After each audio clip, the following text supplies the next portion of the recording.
Hai again sahabat Mirai Aset, waktunya belajar bareng Mirai Aset. Dan kali ini di BBM kita akan melanjutkan yang namanya Exchange Traded Fund. Yes, kita memasuki chapter 4 yaitu bagaimana sih cara memilih ETF untuk menjadi bagian portofolio sahabat Mirai Aset. Seperti apa caranya? Yuk langsung kita ngobrol dengan Stefanus Adrian Chandra Wijaya.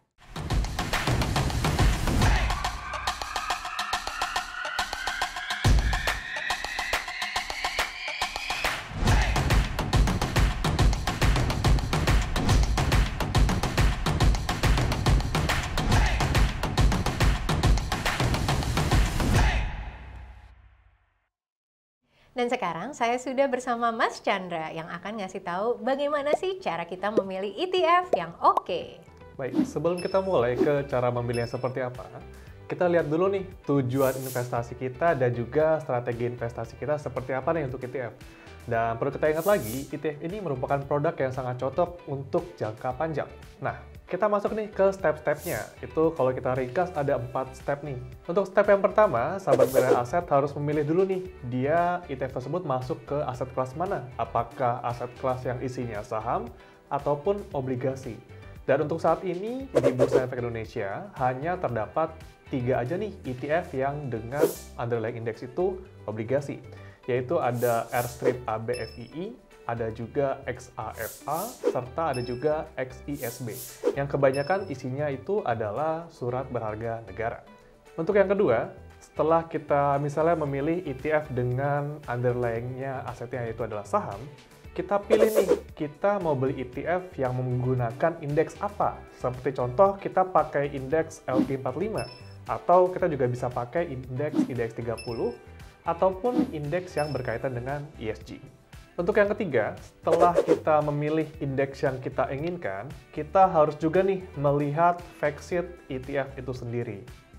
Lalu yang keempat, setelah kita melihat fact sheet-nya dan dirasa cocok, kita juga harus memilih ETF dengan likuiditas yang bagus nih di pasar sekunder, serta memiliki bid atau ask spread yang kecil. Sahabat Mirai Aset, aku mau mengingatkan kalau yang namanya ETF alias Exchange Traded Fund ini sangat mirip dengan reksadana. Makanya ada yang namanya Fund Fact Sheet. Nah, seperti apa bedah Fund Fact Sheet-nya akan dijelaskan oleh Mas Chandra. Dan untuk fact sheet sendiri, kita bisa melihat banyak hal nih, sahabat Mirai Aset. Kita bisa melihat jenis ETF-nya, apakah dia termasuk ETF yang pasif ataupun ETF yang aktif. Lalu berikutnya kita juga bisa melihat komposisi sahamnya itu ada apa aja nih isi dalam ETF tersebut.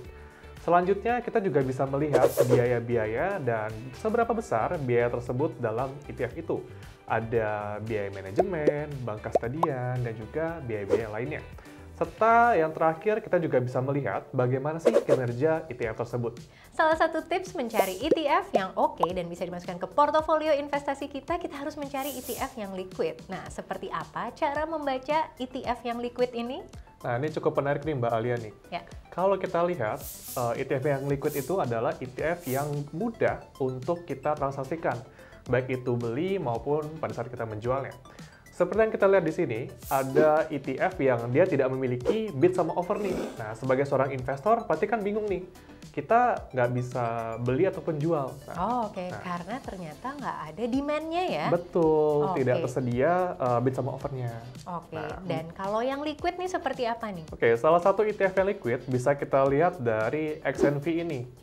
Bisa kita lihat di sini bid sama offernya itu ada yang mengisi nih, Bu Alia. Oke, bahkan lumayan banget ya, baik secara bid maupun offernya ini cukup ramai. Betul.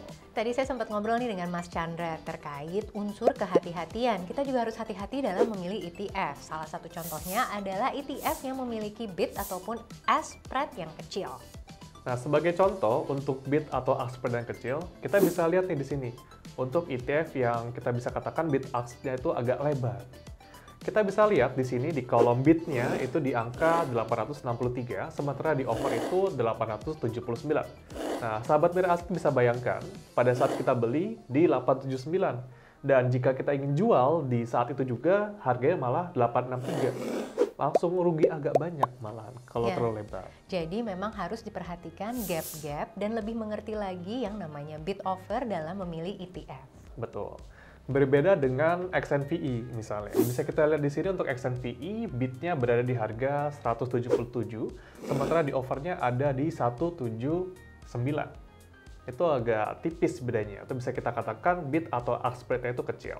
Sahabat Mirai Aset masih ingat kan di episode ketiga ETF kita membahas yang namanya dealer partisipan. Dan ternyata Mirai Aset Sekuritas Indonesia ini juga hadir sebagai salah satu dealer partisipan. Mungkin kita pengen tahu juga nih seperti apa sih komitmen Mirai Aset untuk produk ETF yang dikelolanya. Nah, komitmen Mirai Aset Sekuritas Indonesia yang pertama adalah memfasilitasi transaksi ETF baik di pasar primer maupun di pasar sekunder nih. Untuk yang kedua, selain menjadi dealer partisipan, Mirai Aset Sekuritas Indonesia juga berkomitmen dalam menyediakan likuiditas ETF di pasar sekunder.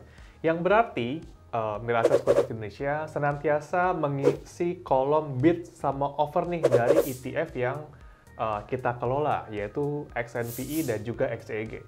Sehingga investor dapat bertransaksi ETF dengan nyaman yang mendekati harga NAV atau harga asli si ETF itu sendiri. Berikut merupakan tampilan menu 7011 yang salah satunya adalah XEG yang Mirai Aset Sekuritas Indonesia kelola. Di sini kita bisa lihat kami selalu menyediakan bid dan offernya, dan harganya itu juga akan terus berubah mengikuti perubahan NAV yang terjadi di dalamnya. By the way Mas Chandra, untuk seorang newbie seperti saya yang belum pernah berinvestasi bahkan membeli ETF, ini sebaiknya porsi alokasi portofolio tuh gimana ya mengaturnya?